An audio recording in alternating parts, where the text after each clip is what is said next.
चलिए, जय हिंद जय भारत दोस्तों। आज का ये हमारा क्लास नंबर 1 है, जिसमें हम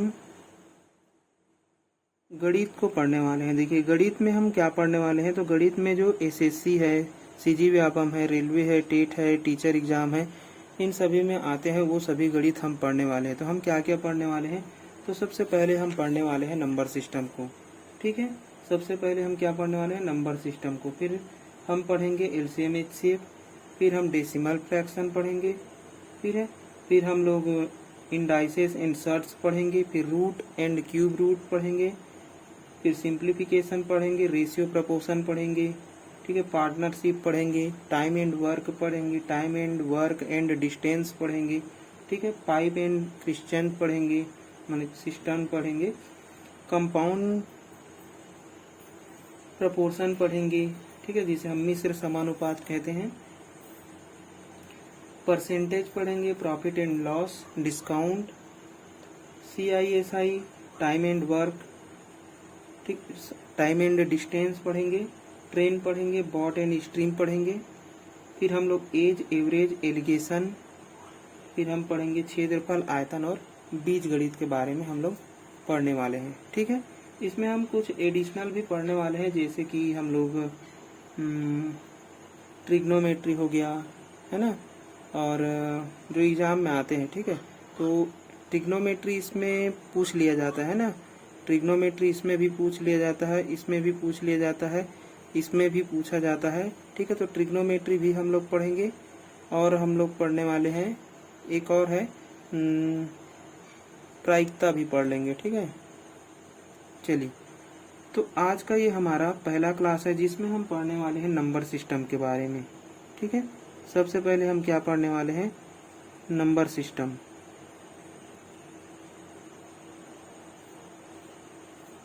इसको हम बोलते हैं संख्या पद्धति।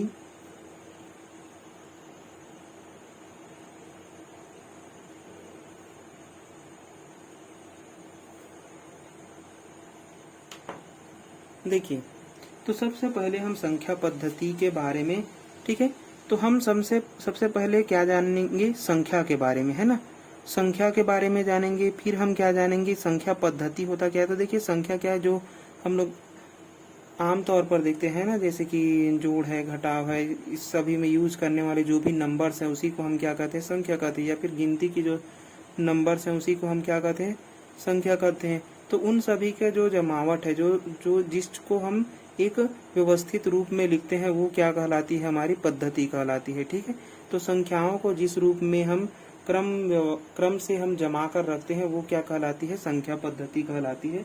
ठीक है, तो इसमें हम सबसे पहले पढ़ने वाले हैं संख्याओं के बारे में। ठीक है, सबसे पहले हम क्या पढ़ेंगे, संख्याओं के बारे में। जैसे कि पहले हम जानेंगे प्राकृत संख्या क्या होता है, प्राकृत संख्या के बारे में। ठीक है, जिसे हम नेचुरल नंबर कहते हैं इंग्लिश में।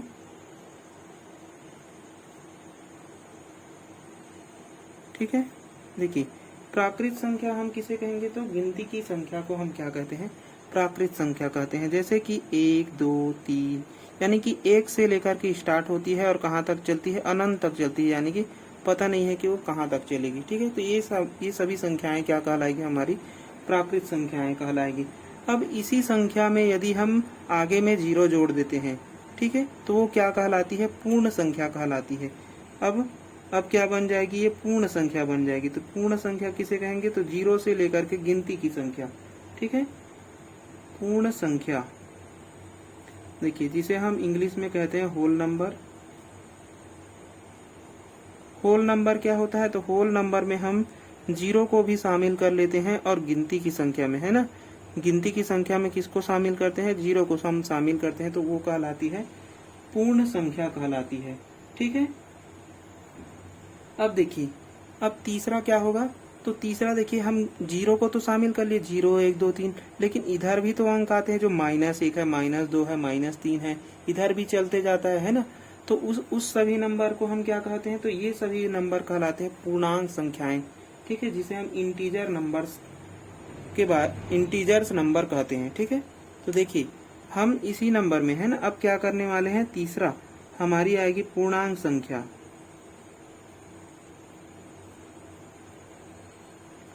पूर्णांक संख्या। पूर्णांक संख्या को हम इंग्लिश में कहते हैं इंटीजर नंबर।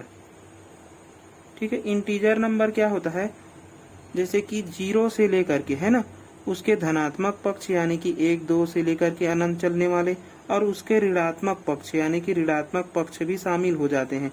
तो ये सभी क्या कहलाते हैं, हमारे इंटीजर नंबर कहलाते हैं। ठीक है, यदि इसी में हम देखिए, इसी में हम यदि केवल 1 से लेकर के आगे चले तो क्या कहलाएगा, ये सब हमारा क्या कहलाएगा, तो धनात्मक इंटीजर कहलाएगा, यानी कि पॉजिटिव इंटीजर, धनात्मक पूर्णांक कहलाएगा।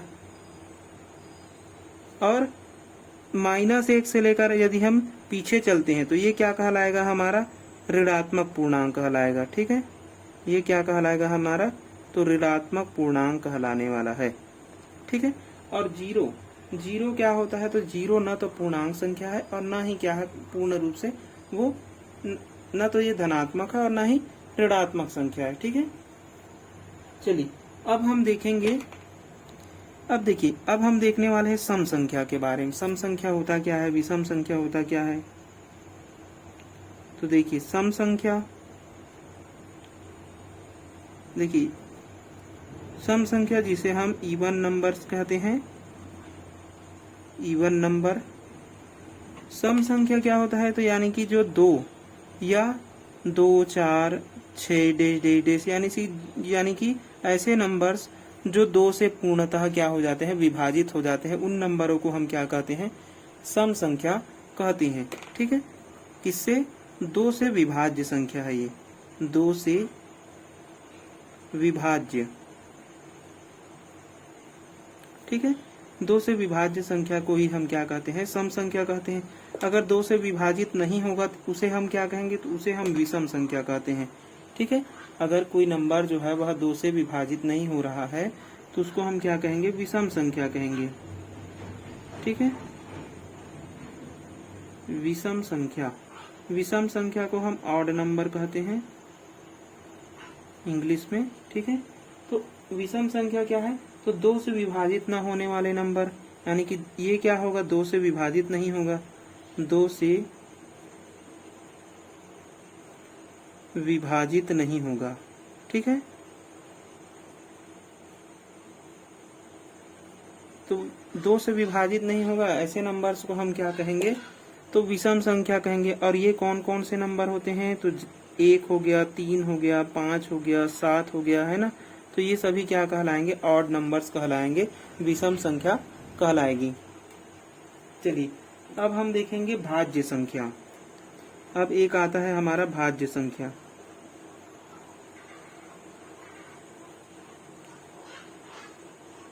देखिए भाज्य संख्या जिसे हम कहते हैं कंपोजिट नंबर, भाज्य संख्या को क्या कहते हैं हम लोग, तो कंपोजिट नंबर।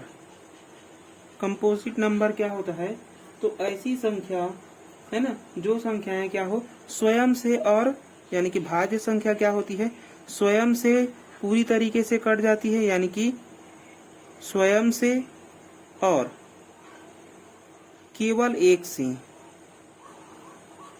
ठीक है, केवल 1 से क्या हो, विभाजित हो, विभाजित हो, ऐसे नंबरों को हम क्या कहेंगे, भाज्य संख्या कहेंगे। अब भाज्य संख्या कौन कौन सा है, तो देखिए भाज्य संख्या जो स्वयं से विभाजित होने चाहिए, है ना,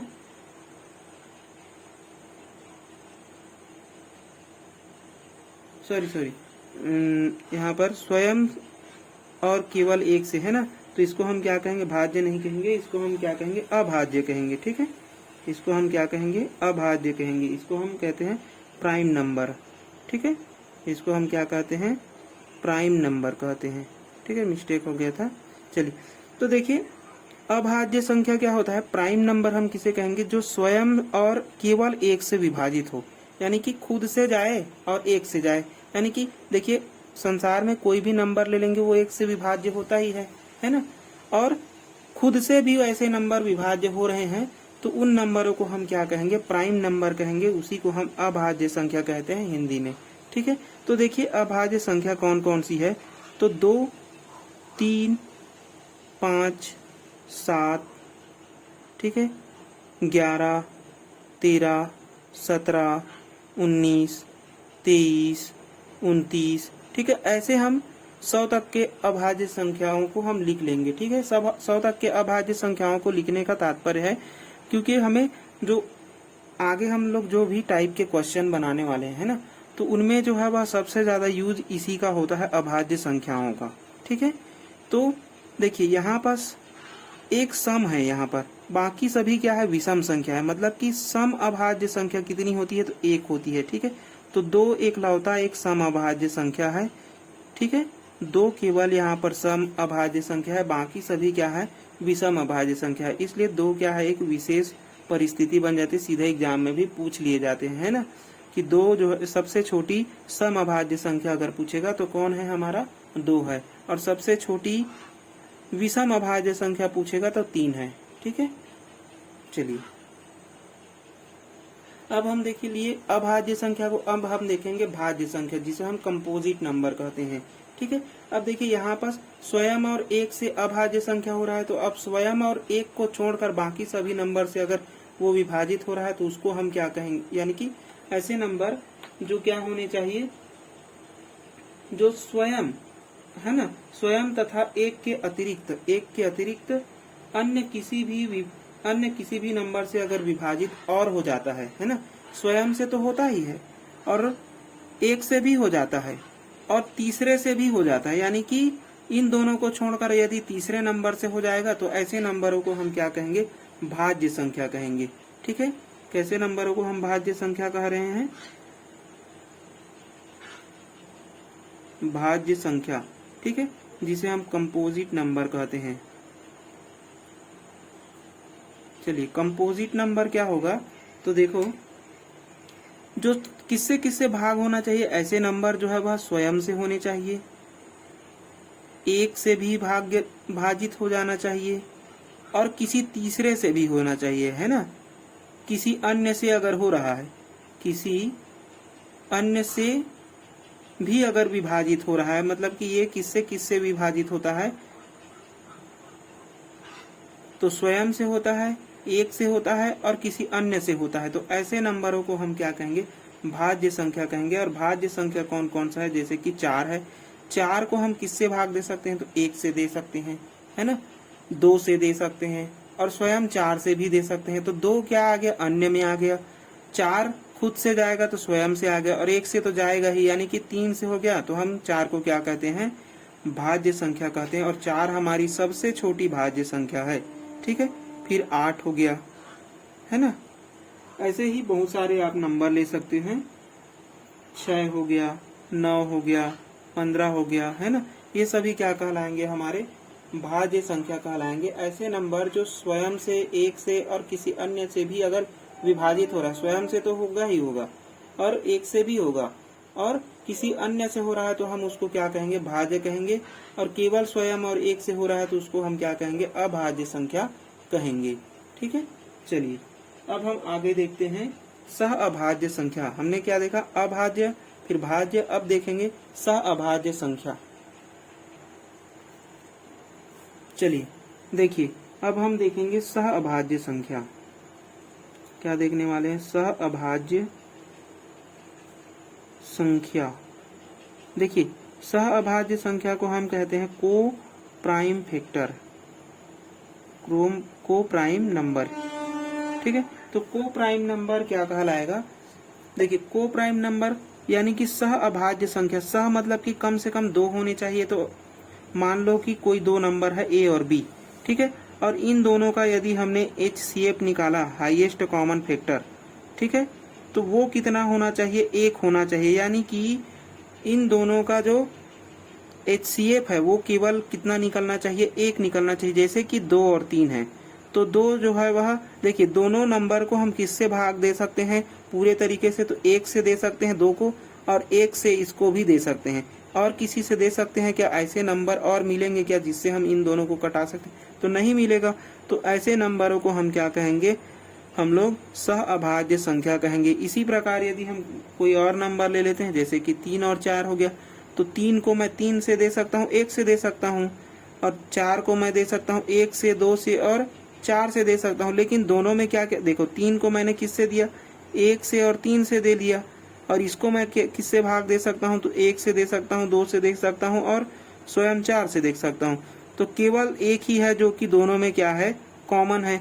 तो इसका हाईएस्ट कॉमन फैक्टर कितना मिला, HCF कितना मिला, तो इसका भी HCF हमें 1 मिल रहा है, मतलब कि ये दोनों नंबर क्या हो जाएंगे, को प्राइम हो जाएंगे।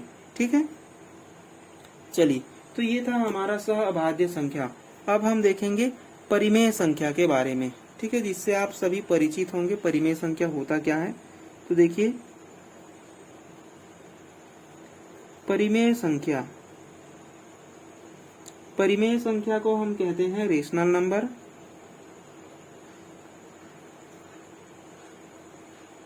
देखिए, रेशनल नंबर होता क्या है, तो जिसको हम P/Q के रूप में लिख सकते हैं, है ना।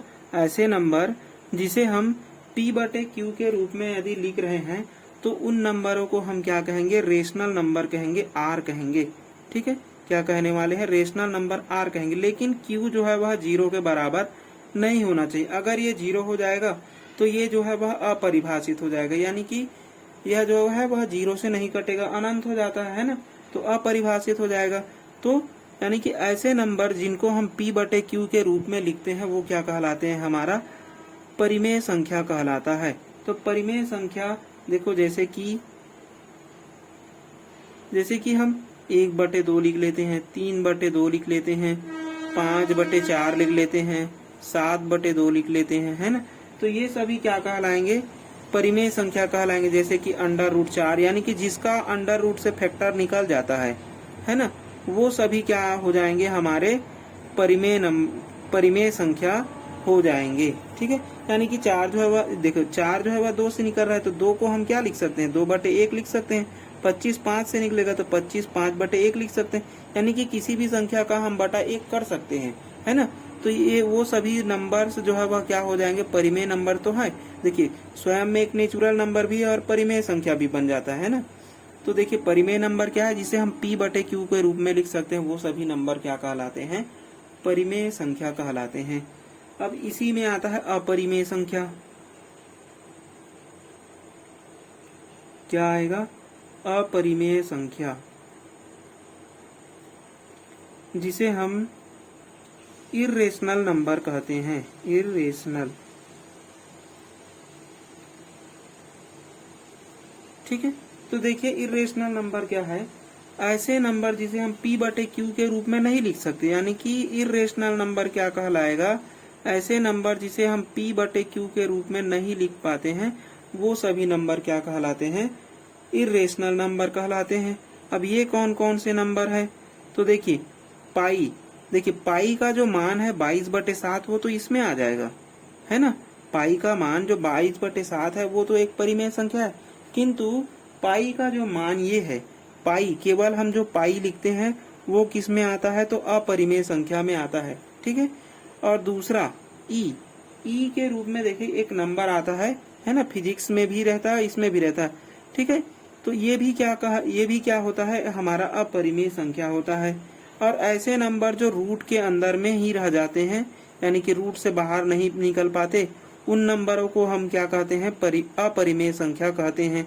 ठीक है, जैसे कि ऋण में भी हो सकता है, ऋण 2, है ना। तो ये सभी क्या कहलाएंगे हमारे, या फिर ऋण बाहर भी हो सकता है ना। यानी कि ये सभी नंबर क्या कहलाएंगे, हमारा अपरिमेय संख्या कहलाएगा। ठीक है, अब हम देखेंगे वास्तविक संख्या के बारे में। ठीक है, अब हम क्या देखने वाले हैं, वास्तविक संख्या के बारे में।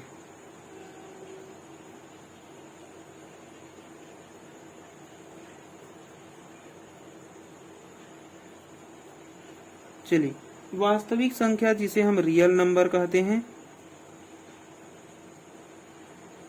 अब देखिए, वास्तविक संख्या किसे कहेंगे, तो वास्तविक संख्या में क्या क्या शामिल हो जाता है, तो परिमेय संख्या और अपरिमेय संख्या। ठीक है, जिस ऐसे नंबर जिसमें परिमेय संख्या और अपरिमेय संख्या दोनों शामिल हो, उन सभी को हम क्या कहते हैं, वास्तविक संख्या कहते हैं। यानी कि इसमें -1/2 +1/2, यानी कि उसके माइनस रूप भी, प्लस रूप भी, पाई भी, है ना, √2 भी, √3 भी, यानी कि ये सभी क्या है हमारा, ये परिमेय हो गया, अपरिमेय हो गया, ये सभी क्या हो गया हमारे एक साथ अगर है तो हम उसको क्या कहेंगे, वास्तविक संख्या कहेंगे। ठीक है, चलिए अब हम देखने वाले हैं आज का लास्ट, मतलब कि ऐसे नंबर जो लास्ट है जिसे हम निरपेक्ष मान कहते हैं। क्या कहते हैं, निरपेक्ष मान। देखिए निरपेक्ष मान जिसे हम एब्सोल्यूट वैल्यू कहते हैं,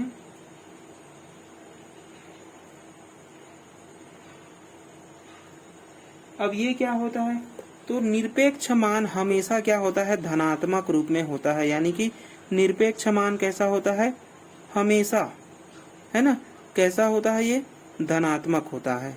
ठीक है, कैसा होगा, तो धनात्मक होगा। मतलब कि इसको हम किस में लिखते हैं, मॉड के अंदर लिखते हैं। ऐसे नंबर जिसे हम मॉड के अंदर लिखते हैं वो सभी क्या कहलाते हैं, हमारे निरपेक्ष मान, एब्सोल्यूट वैल्यू कहलाता है ना। यानी कि कोई भी ऋणात्मक अगर मान है उसका मॉड करेंगे तो क्या मिलेगा, हमें प्लस के रूप में मिल जाएगा। तो ये सभी क्या कहलाएंगे, हमारे निरपेक्ष मान कहलाएंगे। क्या कहलाएंगे, हमारे निरपेक्ष मान कहलाएंगे। ठीक है, यानी कि ऐसे नंबर जिसे मॉड के अंदर लिखे जाता है इसको हम क्या कहते हैं, मॉड कहते हैं, मॉडुलस कहते हैं। ठीक है, इसको हम कहेंगे मॉड।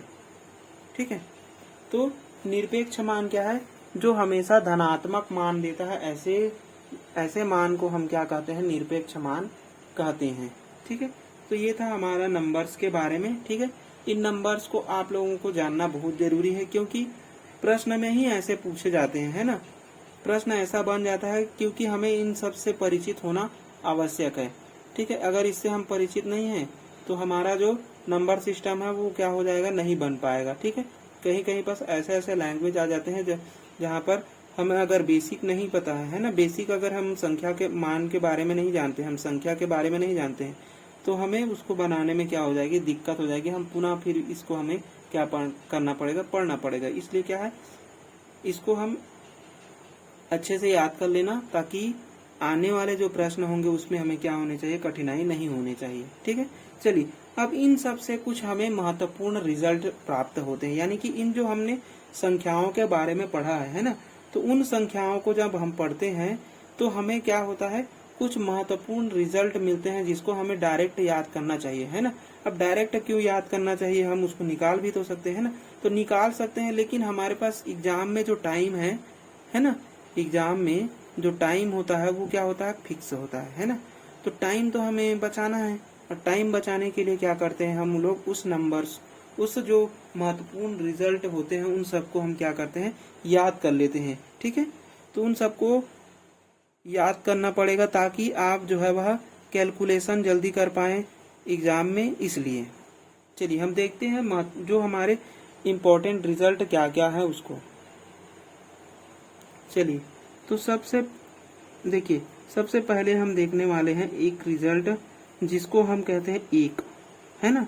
अब एक जो है वह कितना महत्वपूर्ण है ये देख लो। ये जो है वह एक बार टीचर एग्जाम में, है ना, किसमें, टीचर एग्जाम में पूछा गया है, टेट में पूछा गया है, ठीक है, एसएससी में पूछा गया है। ठीक है, तो इन तीनों में पूछा जा चुका है एक के बारे में, केवल इसी को सीधा, है ना। तो एक क्या है, न तो हम इसे भाज्य कहते हैं, न तो भाज्य होता है,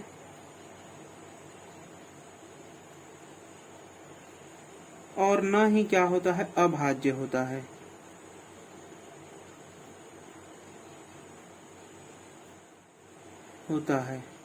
ठीक है, यानी कि एक हमारा एक ऐसा नंबर होता है जो न तो अभाज्य है और न ही ये क्या होता है, अभाज्य होता है। यानी कि न तो ये भाज्य है और न ही अभाज्य है। तो ये क्या हो गया, हमारा एक महत्वपूर्ण रिजल्ट अदा करता है। ठीक है, इसको हम सीधा याद करेंगे, न तो भाज्य होता है और न ही क्या होता है, अभाज्य होता है हमारा एक। ठीक है, अब हम देखते हैं दूसरा जो कि एग्जाम में पूछा गया है ना। दूसरा दो, देखिए दो को हम किस रूप में जानते हैं, तो ये जो है वह एक मात्र सम अभाज्य संख्या है। क्या है ये, एक मात्र सम अभाज्य संख्या है, सम अभाज्य, ठीक है। यानी कि हम इसको इवन प्राइम के रूप में देखते हैं। सबसे छोटी इवन प्राइम है ये, क्या है, यानी कि इवन प्राइम सबसे छोटी नहीं, यानी कि इवन ही सबसे छोटी है। प्राइम नंबर्स में ये केवल एकमात्र सम संख्या है जिसको हम देखते हैं, ठीक है। इसलिए ये क्या हो जाता है, महत्वपूर्ण हो जाता है, और ये भी एग्जाम में आया हुआ प्रश्न है, ठीक है। तीसरा देखते हैं, ये भी एग्जाम में पूछा गया है कि सबसे छोटी विषम अभाज्य संख्या क्या है, तो 3 है। तो 3 को हम किस रूप में देखते हैं, सबसे छोटी विषम अभाज्य संख्या के रूप में, ठीक है। सबसे छोटी विषम अभाज्य संख्या,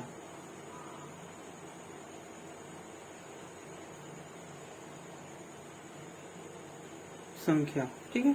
तो सबसे छोटी क्या है, विषम अभाज्य संख्या है। अब एक बार पूछा गया है एसएससी में, ठीक है, कि पाई है ना, पाई और जो 22/7 है वो क्या है। तो पाई जो है वह क्या कहलाता है, हमारा अपरिमेय कहलाता है। पाई क्या कहलाता है, अपरिमेय कहलाता है। यानी कि ये एक हमारा अपरिमेय संख्या है।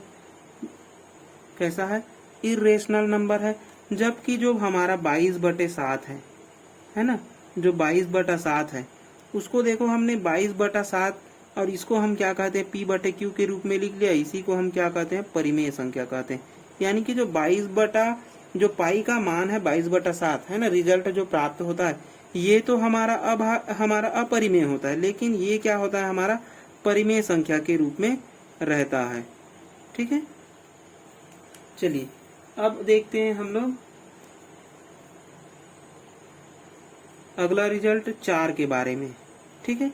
देखिए 4 क्या कहलाता है, तो 4 जो है वह सबसे छोटी क्या है, ये भाज्य संख्या है। 4 क्या कहलाती है, सबसे छोटी भाज्य संख्या, सबसे छोटी भाज्य संख्या,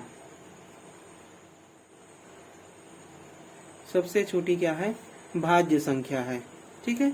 अब देखिए अगला हम सभी क्या है, अभाज्य संख्या के बारे में जानते हैं, है ना। अभाज्य संख्या होता क्या है, इसके बारे में हम जानते हैं। अभाज्य संख्या क्या है, तो अभाज्य संख्या है 2, 3, 5, 7 है ना, 11, 17, 19, सॉरी 13 भूल गए है ना, 13, फिर 17, फिर 19 है ना, फिर 23। तो बहुत सारे नंबर्स हैं, ठीक है। कहाँ से लेकर बहुत सारे चलेंगे, है ना। तो ये जो अभाज्य संख्या है, ठीक है, इसके बारे में जानते हैं, ठीक है। तो देखिए यहाँ से जो रिजल्ट निकलता है, 1 से लेकर के यदि हम 10 तक जाते हैं, कहाँ तक जाते हैं, 1 से लेकर के 10 तक जाते हैं। तो 1 से लेकर के यदि हम 10 तक जाएंगे तो केवल हमें 4 अभाज्य संख्या दिखेंगी।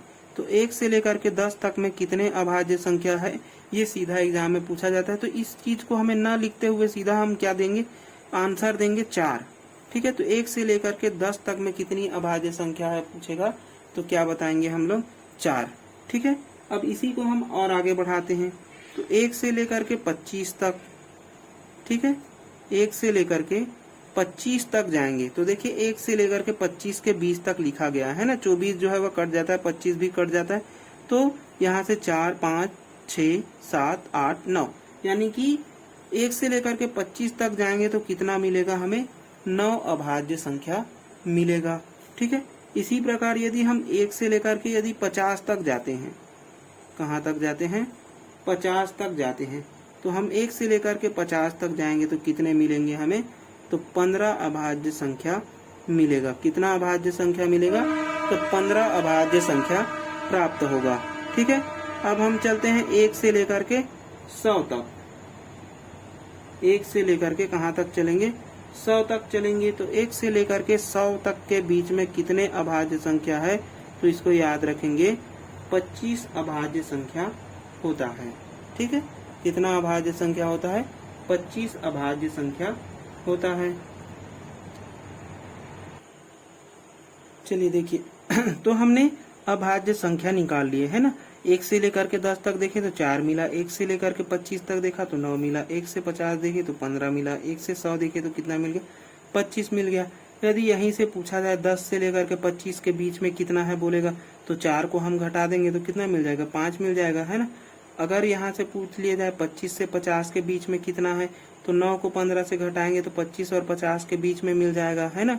कितना मिलेगा तो 6 मिल जाएगा, ठीक है। इसी प्रकार यदि 50 से 100 के बीच में पूछेगा तो 15 से हम 25 को माइनस कर देंगे तो कितना मिलेगा, 50 और 100 के बीच में तो 10 अभाज्य संख्या हमें मिल जाएगा, ठीक है। तो इस प्रकार से हम यदि इन सबको हम याद कर लेते हैं, ठीक है, तो अगर हमें पूछता है अभाज्य संख्या के बारे में तो हम क्या कर सकते हैं, जल्दी से हम कैलकुलेशन कर सकते हैं, क्योंकि हमें ये पता होगा, है ना। 1 से 10 के बीच में 4 है, 1 से 25 के बीच में 9 है, 1 से 50 के बीच में 15 है, 1 से 100 के बीच में कितना है तो 25 है। यानी कि 1 से लेकर के 100 तक यदि हम जाते हैं तो कितने अभाज्य संख्या मिलता है हमें, तो 25 अभाज्य संख्या प्राप्त होता है, ठीक है।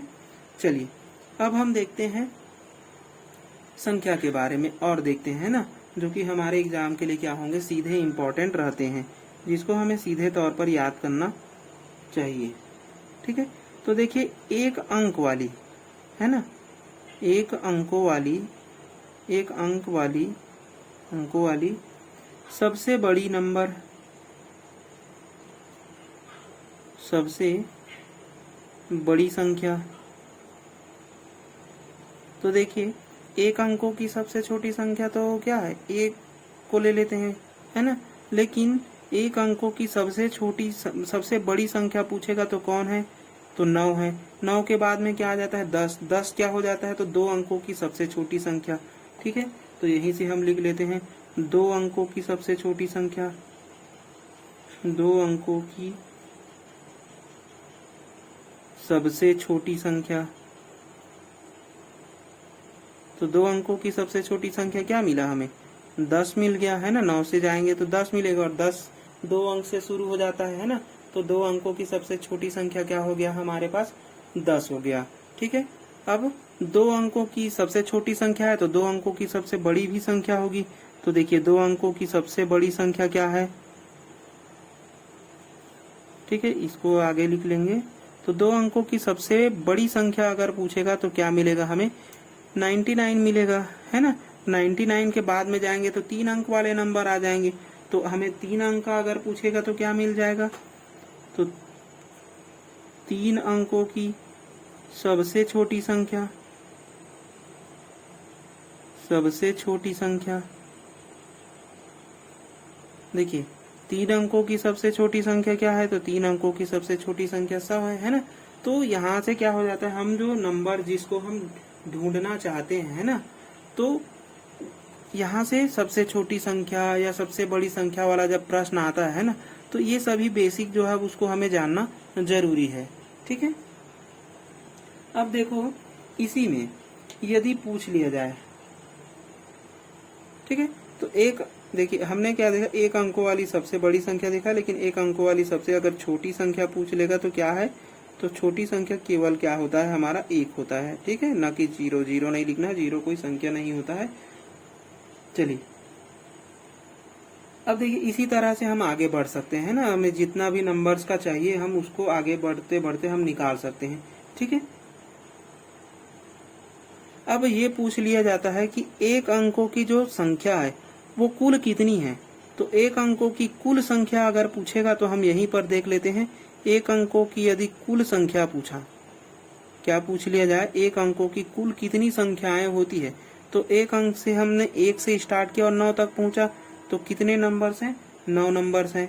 2 अंक की पूछ लिया जाए कुल संख्या तो क्या लोगे, तो 2 अंक की कुल संख्या कहाँ से स्टार्ट होता है, तो देखिए 10 से लेकर के हम कहाँ तक जाते हैं, 99 तक जाते हैं। यानी कि टोटल कितने नंबर्स हैं हमारे पास में, 10 से लेकर के हमने 99 तक गया, है ना। तो कितना मिला हमें, तो ये मिल जाएगा हमें 90। कितना मिलेगा, 90, ठीक है। चलिए आप लोग काउंट कर लेना अगर कंफ्यूज हो गए। तो अब हम आगे क्या निकालेंगे, तो देखिए 1 अंक की कुल संख्या पूछा, तो 9 में हमने क्या कर दिया, 1 का गुणा कर दिया। 2 अंक की कुल संख्या पूछा तो हमने क्या कर दिया, यहाँ पर 10 का गुणा कर दिया मान लो, है ना। तो 9 में 10 का जब गुणा किया तो 90 प्राप्त हो गया। इसी प्रकार यदि हमें कोई भी संख्या का यदि कुल अंक पूछ रहा है ना, तो हम इसको किससे निकाल लेंगे, तो ये हो जाएगा हमारा ट्रिक, या फिर इसी को हम फॉर्मूला बोल लेते हैं। ठीक है, ठीक है। तो यहाँ पर कुल अंकों यानी कि 2 अंक, 3 अंक, 4 अंक, 5 अंक, जितने अंक का अगर पूछ रहा है, कुल अंक पूछेगा, तो हमें जितने अंक का पूछेगा 9 में उतने अंक का हम क्या कर देंगे, गुणा पूछ लेंगे। जितने अंक का पूछेगा उतने का हम क्या कर लेंगे, गुणा कर लेंगे। जितने अंक का पूछा जाए उसे गुणा करें, उसे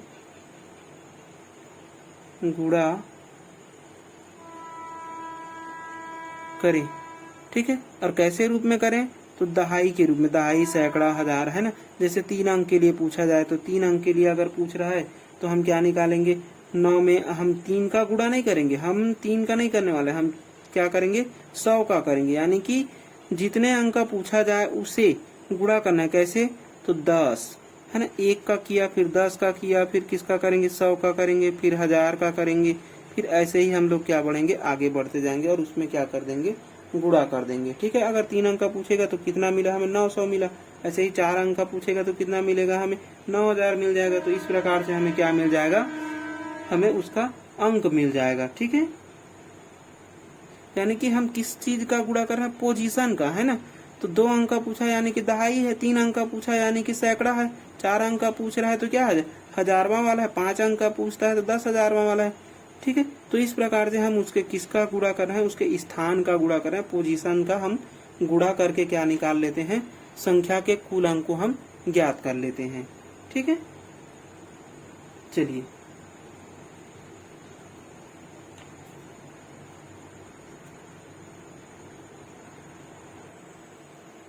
चलिए अगला हम महत्वपूर्ण पॉइंट के बारे में बात करते हैं।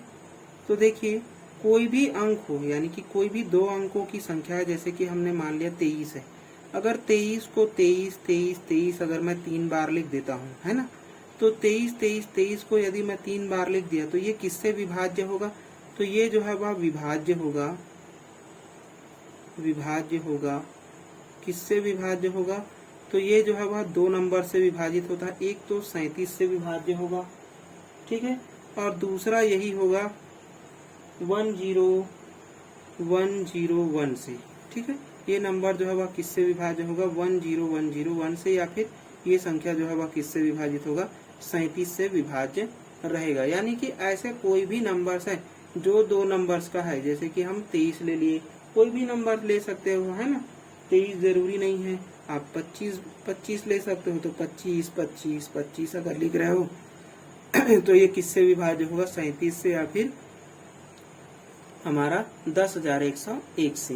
यानी कि ऐसे नंबर किससे विभाजित होते हैं, तो 37 से या फिर इस नंबर से विभाजित होता है। तो इसको हम डायरेक्ट याद रखेंगे कि अगर ऐसे नंबर जिसको पूछा जाएगा और विभाजिता पूछ लिया जाए तो 37 और किससे विभाजिता होता है, तो 10,101 से विभाज्य होगा। ठीक है, अब देखिए अगला है महत्वपूर्ण रिजल्ट। कोई भी संख्या का यदि हम अवर्ग करते हैं, कोई भी संख्या का वर्ग करने पर, ठीक है, वर्ग करने पर देखो जो इकाई का स्थान होता है, ठीक है, इकाई का स्थान एक तो प्राप्त होगा, लिख लो, ठीक है, और दूसरा है प्राप्त नहीं होगा। तो कौन कौन से नहीं होगा, प्राप्त नहीं होगा। ठीक है, तो देखिए क्या क्या चीज जो है वह प्राप्त हो सकता है, तो 0 प्राप्त हो सकता है ना, 1 प्राप्त हो सकता है, ठीक है, 4 प्राप्त हो सकता है, 5 प्राप्त हो सकता है, 6 प्राप्त हो सकता है, 9 प्राप्त हो सकता है। तो ये सभी जो है वह इकाई के अंक में आपको वर्ग करने पर दिख सकते हैं। लेकिन क्या क्या नहीं दिख सकता, तो जो छूटा है, जैसे कि 2 3 हो गया, है ना, और 5 6 हो गया, 7 और 8, यानी कि ये जो 4 नंबर है, ठीक है, ये जो है वह कभी भी आपको इकाई के अंक पर नहीं दिखेंगे। ठीक है, तो हम यदि किसी भी संख्या का वर्ग करते हैं, देखिए यहाँ पर मैं ये नहीं कह रहा हूँ कि इससे प्रश्न आ सकते हैं, लेकिन आ जाएंगे, है ना, लेकिन आ भी सकते हैं। अगर आपको कोई एग्जाम दिला रहे हैं और सीधा पूछ दिया जाए, कोई भी रैंडम अगर अंक दे दिया है इसका वर्ग कर दे, तो इसका वर्ग हो सकता है। तो आप ये जो नियम है जानते रहेंगे कि हमें इकाई के अंक में 2, 3, 7 और 8 जो है वह कभी भी प्राप्त नहीं होता। तो ऐसे में क्या करेंगे, अगर कोई ऐसे आपका जो ABCD जो पॉइंट दिए रहेंगे उसमें अगर ये नंबर्स आखिरी में दिखते हैं तो आप उसको एलिमिनेट कर सकते हैं सीधा, है ना। तो बाकी जो 2 बचे रहेगा उससे हम देखिए, अगर क्या पता कि तीनों के तीनों एलिमिनेट हो जाए और आपका क्वेश्चन जो है बस केवल 5 ही सेकंड में बन जाए, है ना। तो ऐसा ट्रिक वाला प्रश्न जो है वह आ जाता है। इसलिए आप इसको जानते रहेंगे कि वर्ग करने पर अंतिम में क्या क्या प्राप्त नहीं होता। तो 2, 3, 7, 8 जो है वह प्राप्त नहीं होता, बाकी कोई भी अंक 0 से लेकर के 9 के बीच में आ सकता है। ठीक है, अब देखिए लास्ट 2 और चीज देखते हैं, 2 इम्पोर्टेंट पॉइंट्स देखते हैं। अगर हम विषम संख्या का वर्ग करते हैं, किसका वर्ग करते हैं, विषम संख्या का, ठीक है, विषम संख्या का यदि हम वर्ग करेंगे तो क्या प्राप्त होगा, हमें विषम प्राप्त होगा। ठीक है, इसी प्रकार यदि हम सम संख्या का वर्ग करेंगे तो हमें क्या प्राप्त होगा, सम संख्या ही प्राप्त होता है। यानी कि विषम संख्या का वर्ग करने पर विषम और सम संख्या का वर्ग करने पर क्या प्राप्त होता है, तो सम संख्या ही प्राप्त होता है। ठीक है, न कि अदर। चलिए, तो ये था हमारा बेसिक जानकारी। अब देखिए यहाँ से भी आप एलिमिनेट कर सकते हैं, क्या पता इसमें लास्ट में 2 दिया रहे, तो 2 दिया है मतलब सम है, तो सम अगर किसी में नहीं दिया तो उसको एलिमिनेट करके आप सीधा आंसर तक पहुंच सकते हैं ना। तो इन सबको हमें जानना जरूरी है अगर नंबर सिस्टम पढ़ रहे हैं तो। ठीक है, तो आज के लिए इतना ही। कल हम देखेंगे संख्याओं के डिविजिबिलिटी के बारे में। हम 2 के विभाज्यता, 3 के विभाज्यता, 4 के, 5 के, है ना, इन सभी के विभाज्यता के नियम पढ़ेंगे। ठीक है, फिर हम उसके बाद में हम आगे बढ़ने वाले हैं।